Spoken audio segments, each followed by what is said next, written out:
Hi folks, and welcome to a brand new episode of CND here on the NDTV network. I'm Siddharth Vinayak Partnkar, and we are in a very unusual part of the world, somewhere where we brought you before on the program. A few more details of that coming up in just a little while. But first up, it is a bit of an exclusive. We want to show you a car that's headed to India, a car that many of you have wanted to know so much more about. I'm not going to spoil the surprise. Let's get straight into our top story.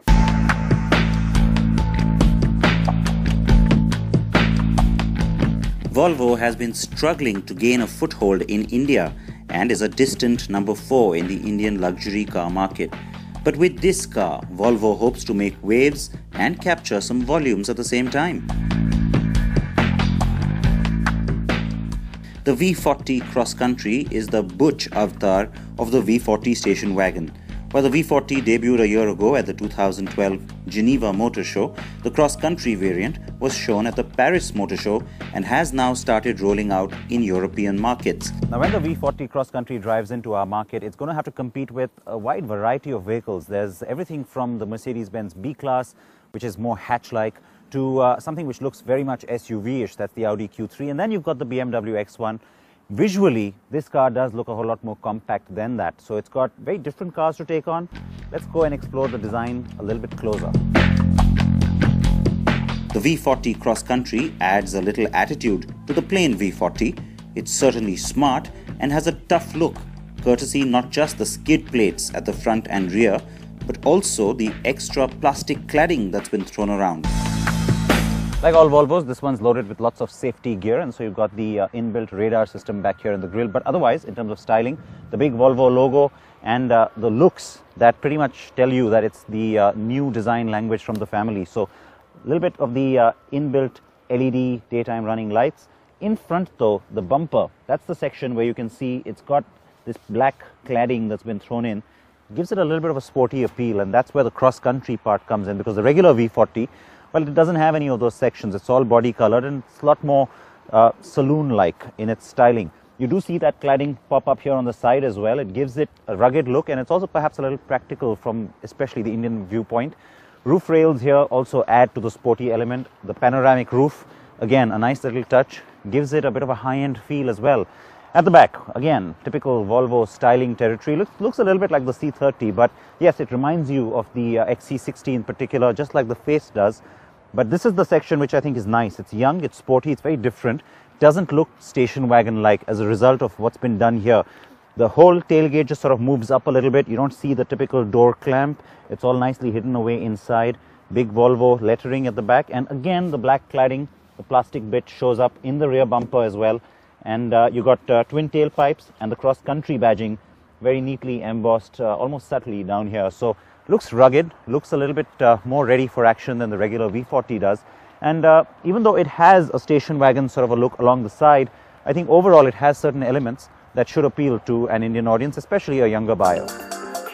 The Cross Country is also 40 millimeters higher off the ground than the regular V40, and that added ground clearance will hold it in good stead in India for sure.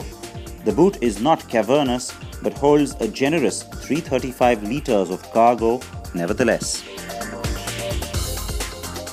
Inside, the Cross Country is extremely Scandinavian. Subtle palette meets practical layout.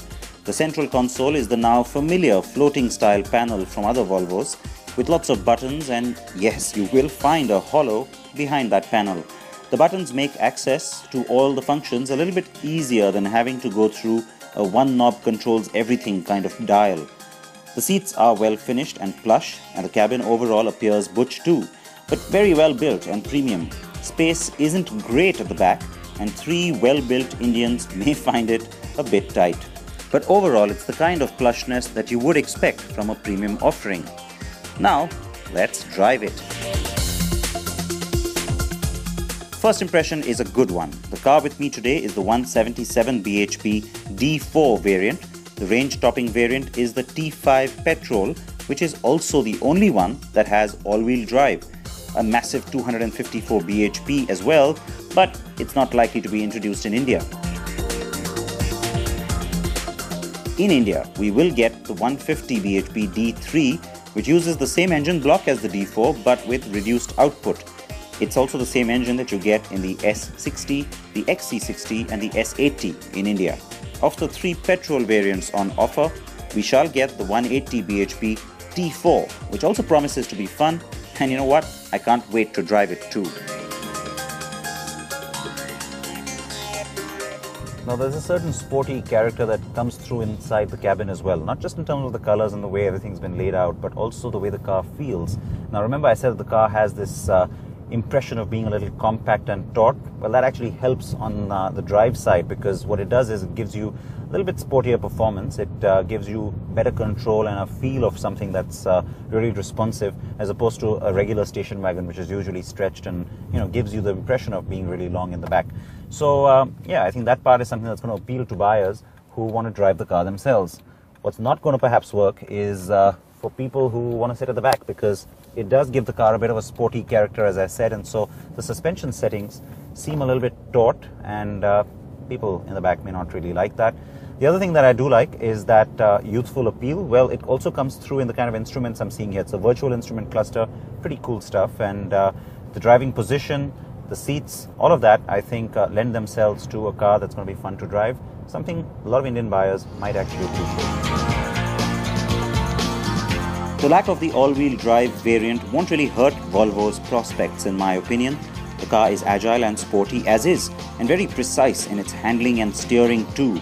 The added ground clearance hasn't taken away ride quality, and I have to say it feels more fun than the Mercedes-Benz B-Class and the BMW X1, though the Audi Q3 will likely feel more exciting since that is an all-wheel drive with Quattro. The V40 Cross Country I drove had lots of goodies on board that included navigation, heated seats, both of which, by the way, came in really handy, especially in this frigid setting. The panoramic moonroof, love that. Park assist, radar and camera, well, the list is pretty endless. The car also has lots of safety equipment like all Volvos. Collision and blind spot warnings with adaptive cruise control, lane departure warning, multiple airbags, with in fact even the optional pedestrian airbags too. And as I said, the list then really is endless. Volvo is likely to seek volumes, as I said, and so I expect the prices to stay below the BMW X1s.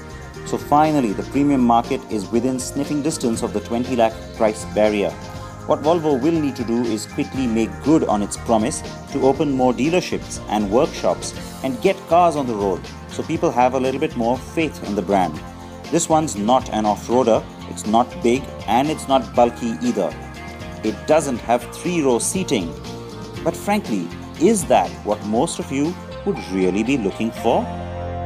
So react to that. Now we want to also show you the BMW X1. Now that car of course has been in the market for some time, but interestingly it actually takes on the Volvo V40cc. It's the same space, isn't it? A space that's been created in many senses by the X1 and then also by other cars like the Audi Q3 that exists in the market. So let's quickly take a look at the refreshed version of the X1 that's coming to our market. In fact, just launching in India in a few days' time from now.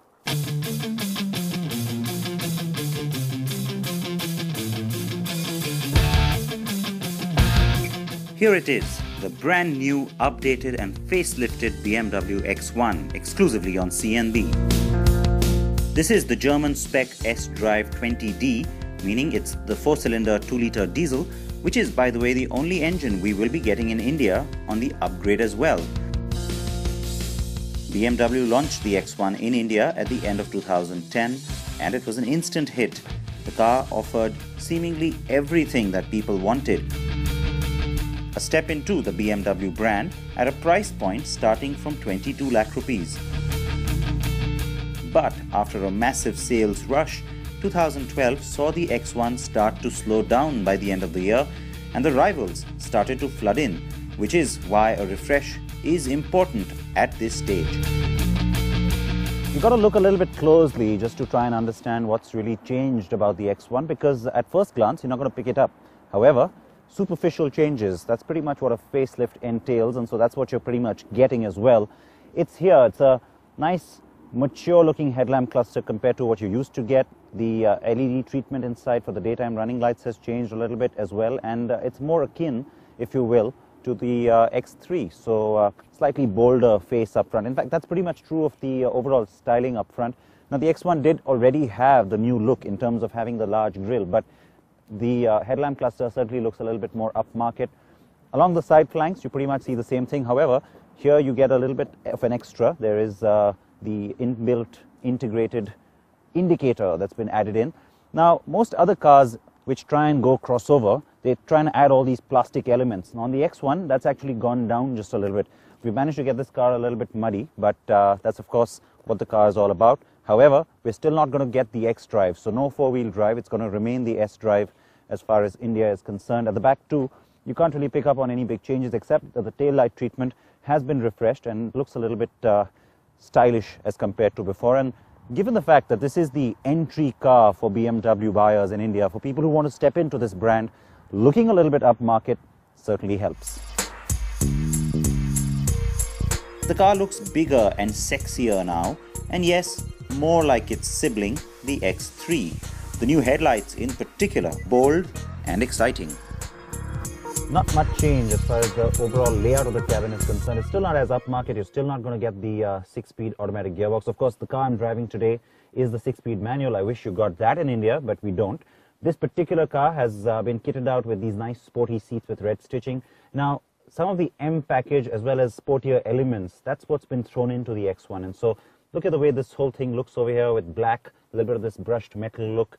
The features are still the same, but it just all looks a little bit chunkier and sportier. However, in India, remember, people might still like to see a little bit of wood, a little bit of tan and beige interiors. So you might still get those options. We'll have to wait for the India launch to know exactly what's changed on the inside. So it's not a massive change inside or out, but it's enough to qualify as a facelift. BMW has chosen to plonk in just this one engine, as I said, that we pretty much had earlier too, didn't we? And no, the gearbox hasn't been upgraded either. Now, BMW hasn't made any mechanical changes. It's just a facelift in the pure sense of that. And so the good news though is that this is a car that was known for its fairly sporty driving dynamic. It's something that held it in good stead in global markets as well, and in India too. But of course, remember that that also means that it still remains very much a user-oriented, a driver-oriented vehicle. And so there aren't really too many changes at the back. Though of course, there will be a little bit more of an upmarket or a plush feel for those who do want to sit at the back. The car is then still fun and athletic. It's too bad BMW won't bring in the X drive or the all-wheel drive version anytime soon. Prices though will be the key point to watch out for, and it is likely that the petrol variant, mainly brought in for its lower price point in 2010, will also now bow out of the Indian market. More on the new 2013 BMW X1 when it debuts in India next week.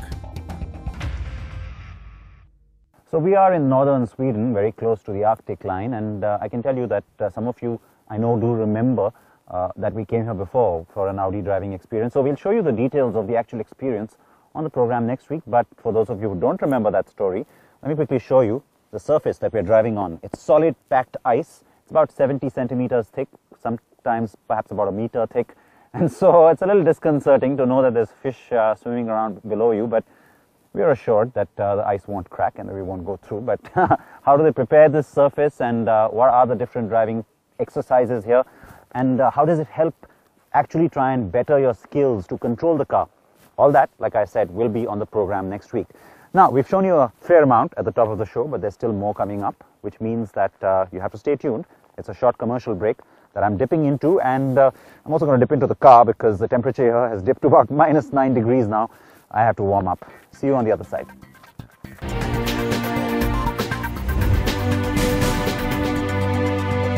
Welcome back to CND. We're coming to you from the frozen winter wonderland of northern Sweden this week, and we are here for an ice driving experience. The experience, though, is something I will share with you on the program next week, as I mentioned already. The focus on the show right now shifts to two wheels. The first story that comes to you is a brand new product that rode into the market a few weeks ago. It's one that's gotten me pretty excited because it might just change the game or change the dynamics for the entry level of the Indian motorcycle market. It is the Discover 100T from Bajaj. Here's our review.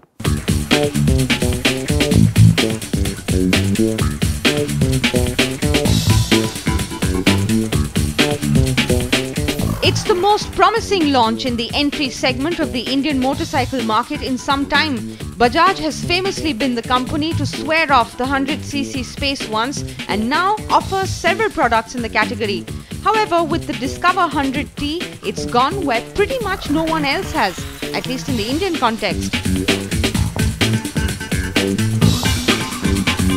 The Discover 100T is quite simply a premium 100cc bike, an oxymoron in some ways. But just like hatchbacks are no longer dowdy and uninteresting cars, well, an entry bike needn't be down market. Here we go.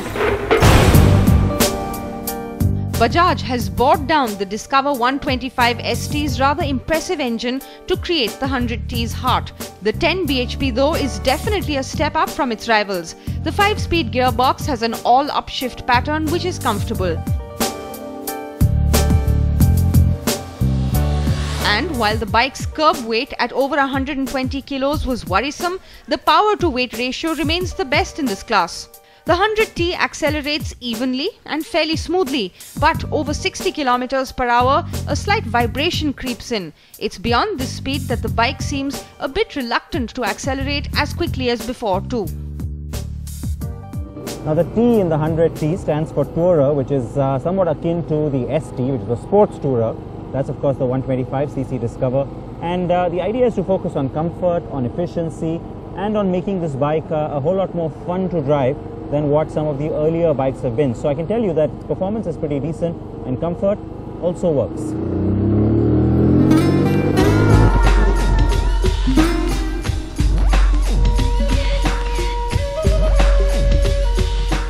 Bajaj has taken a gamble, but we think it's a smart one. No one has tried to do anything different to the original Splendor for the most part in this segment. Sure, we got electric starts and alloy wheels every now and then, but the equipment on this bike, plus its near 125 ST looks, will compel the buyer to think more about style, appeal and performance even at this end of the market. At just over 50 grand, it's not cheap to buy, but spread over an EMI, the extra 5,000 rupees over the plain Discover 100 may seem well worth it to the younger buyer, or one who wants just that little bit extra. Here's hoping the rivals only try and best Bajaj's efforts.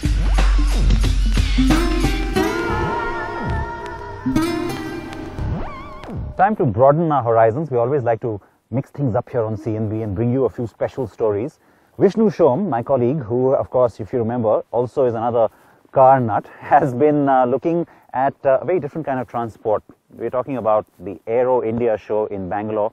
Vishnu is there to check out some of the interesting things that are on display, and here's something that he felt we should actually bring you on CNB as well.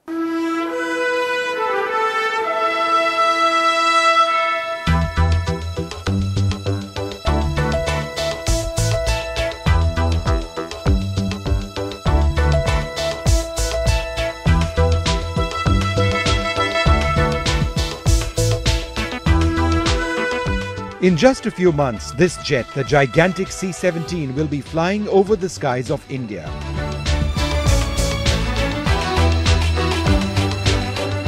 In fact, the first of 10 C-17s which are being acquired in a $4.1 billion deal is already in IAF colours and is in flight test in the United States.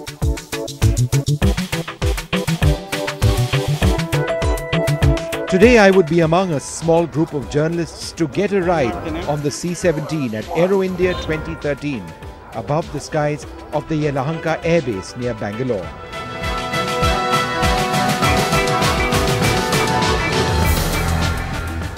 The C-17 can lift 77 tons of cargo. It can fly non-stop for up to 12 hours, and with air-to-air refueling, it can fly much farther.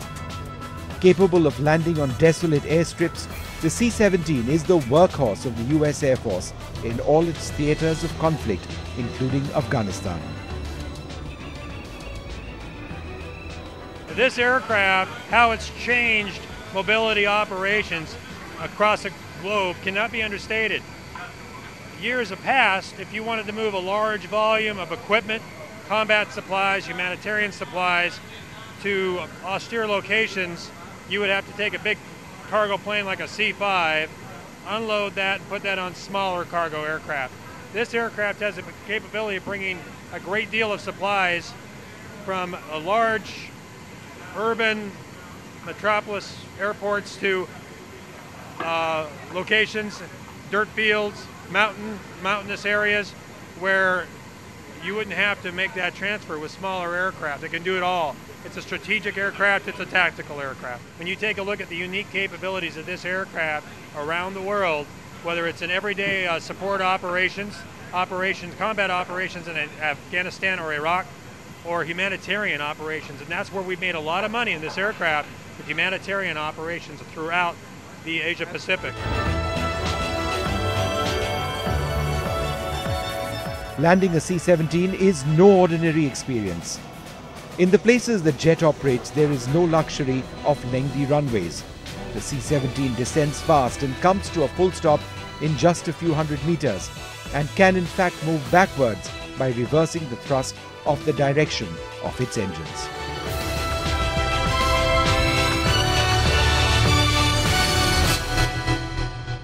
Well, that's about all that I could pack into this one show, and it's a lot that we've actually shared with you. So please react to everything that you've seen on the program.